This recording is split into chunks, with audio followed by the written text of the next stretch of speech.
Hello everybody, and welcome to Quora Top Stories. With us, you can hear the top real-time stories, put by a real person, wherever and whenever you like. We have a whole season on cop stories, on Quora Top Stories, and today we are here, with another amazing cop question. Hope you guys will like it.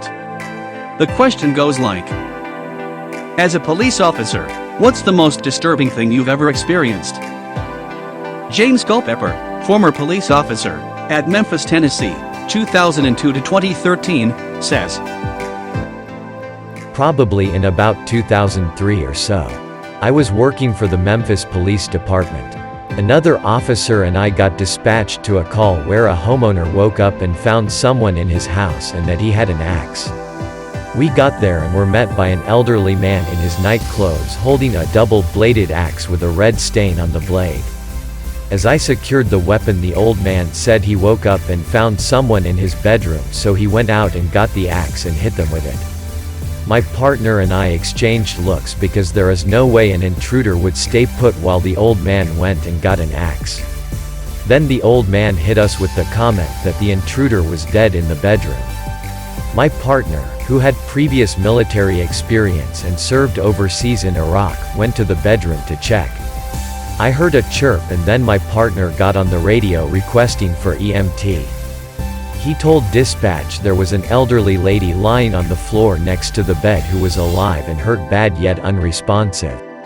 At this time the old man told me about his wife whom he lived with and who was asleep in the bedroom. A third officer got there about the same time as the paramedics and assisted me in detaining the old man. I went back in to check the scene and see about my partner. As I entered the bedroom, the paramedics began lifting the lady to put her on a stretcher. The sight was gruesome and I don't feel like sharing the details. My partner called out, "Just hold on, ma'am." Then from this lady a grandmotherly voice called out, "Don't worry, baby. I'm okay." At this my partner, a hardened war vet, nearly fainted. A paramedic had to help keep him on his feet. It amazed me that such an frail old-looking woman, who had such injuries, would assure my partner. The lady was transported to the hospital and I remained on the scene with the old man. He kept saying how he woke up to find a stranger in his home. It got even worse when he asked to see his wife. It was almost like he had no idea of what was going on and didn't see her get carted out to the ambulance. Eventually his kids made the scene. From them I learned that the man had been diagnosed with advanced dementia the day before and they were going to start some type of treatment the next day. They were so mad at themselves that they had waited. It was a somber time for us all. As best as the family and I could figure out was that apparently the old man woke up in the middle of the night. Didn't recognize his wife of 30+ years sleeping next to him. He then went and got the axe. I found out a lot later that the tough old lady survived and her husband had to be put in an assisted living care home. Let's move on, guys. I have no comments for this. Life is uncertain. You might not even remember your wife you have spent 30+ years, just cause of some disease. We have our next answer to most disturbing thing experienced as a police officer. Mandalia Hardy, worked at police and law enforcement, says, Most disturbing? A man who raped his biological 6-year-old daughter, and when we came into scene, he was throwing things at us, yelling, "She is my daughter, I made her, it's my right to do what I want with her." The moment of carrying that child may be that one is? A man killed his ex-wife and when we came into scene, he charged us with a knife and curse upon lips. The moment of entering the room, fully painted red by blood of newly hacked human flesh, maybe that one is? Back in early 2000s, life was hard in Mongolia. Biggest trading partner, Soviet Union fell. Mongolia's communist government changed into democratic one just decade ago. Everything was in chaos. Factories stopped working, jobless people were everywhere. That's how street vendors were born. Everywhere there were these women and children selling gums, old books, cheap juices, water, and cigarettes. With 5 cents you can see your weight, or for similar price, you can make call from his phone. And there was this old lady who sold cigarettes, around 80 years of age. She had a small box like above picture, and instead of phone, she'd put a few packs of cigarettes inside and open it, sell it one by one for small price of 1 cent. I am not good at math, can't convert into dollar, but it was around that. You don't need whole pack, but want to smoke one cigarette? Go to old lady. Streets were full of these people. And this one law of Mongolia, you don't run business if you don't have permission. They did not have permission, of course.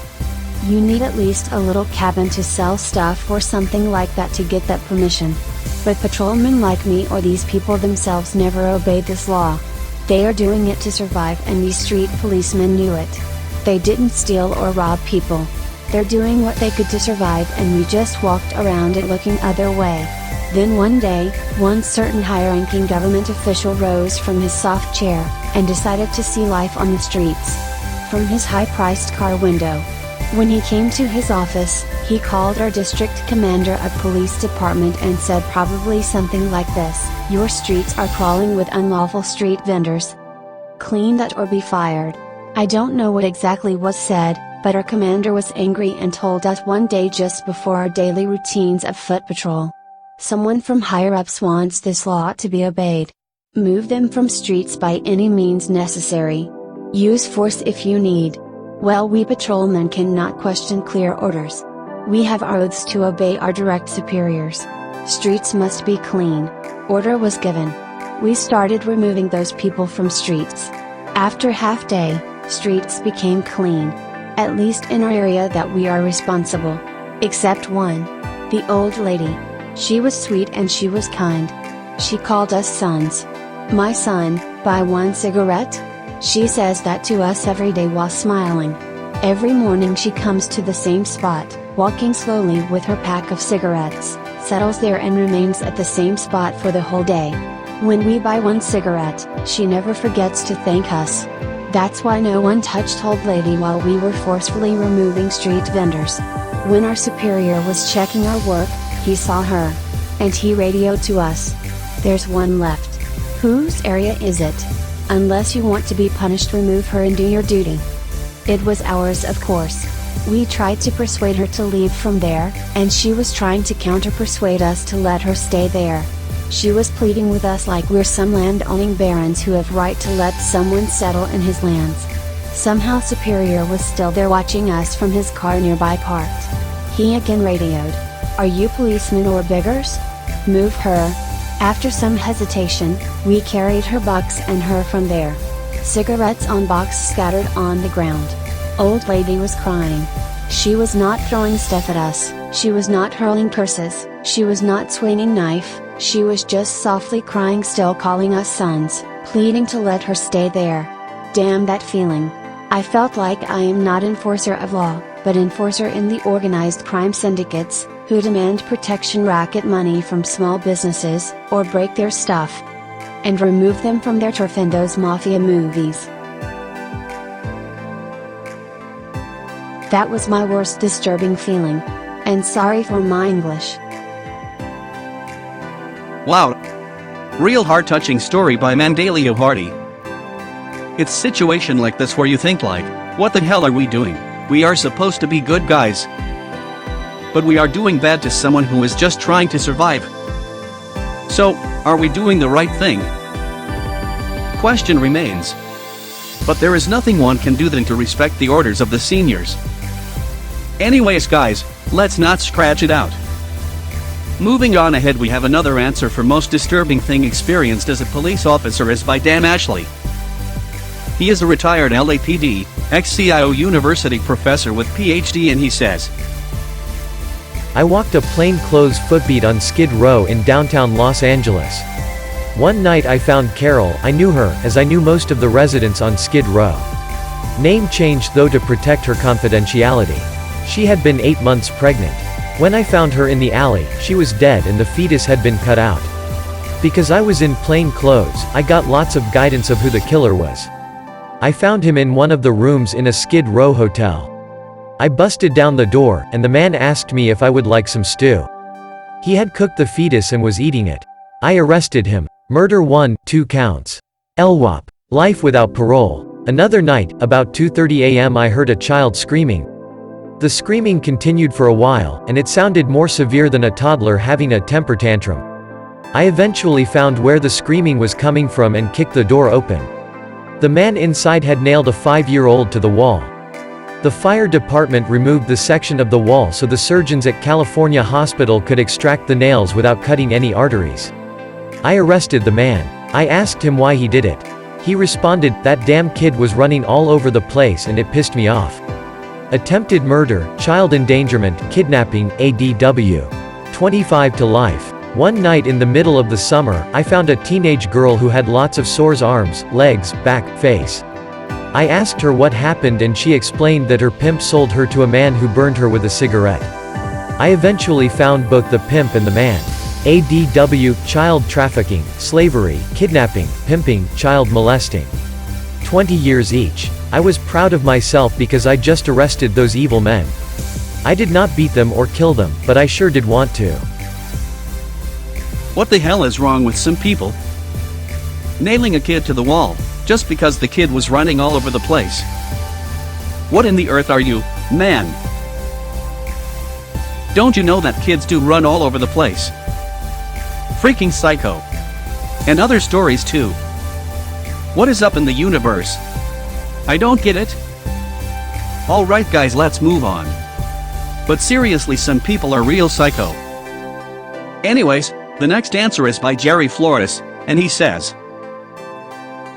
I've seen death, I've seen abuse, but nothing even comes close to the death notification I had to deliver. I never post on these things in regards to my thoughts and feelings, but I'd like to get this off my chest. It was my first death notification and it was brutal. The victim was struck by a drunk driver driving 100 the wrong way on a county road. The car hit her at such an angle that the car somehow climbed on top of hers and decapitated her. She was 78. I arrived at the woman's home to speak to her 50-year-old daughter, but she wasn't home. From there I went to the neighbors trying to locate her or figure out when she'd be back. From this I learned the daughter's father died a year ago and today was the anniversary. Meanwhile, the wife just left her husband of 20 years after finding out he had been cheating on her for about 18 of them. She was staying with her mom because she had no support. Finally, about an hour later I see her pull up to her mom's house. I approached the daughter and identified myself. She thought I had followed her to give her a ticket and then explained the difficult times she was having in her life and begged me to give her a break. I will never forget her wailing after I told her her mom was dead. She crumbled in front of me and kept screaming for her mom. She said she couldn't do this without her. I sat with her and waited for her sister to arrive from an hour away. I hope I never have to live through a silence like that again. As I drove away and left her, I knew I would never forget that night. Despite everything else I've seen as a soldier and as a cop, nothing else has ever hit me like that notification that day. Oh my god. Going to give a death notification, and turns out it was very bad day already. It's a very hard thing to do. I agree. Anyways, these all stories were pretty disturbing, I should admit that. Real stories and such disturbing events must be real hard for those who suffer. Well, that's all for this episode of Cop Stories. I will catch up with you guys in another video. Do not forget to like and subscribe for more amazing, wild, and spectacular stories from Quora. If you guys have more interesting stories, especially police officers, please share yours in the comment and I will definitely put it in our upcoming videos. See you guys.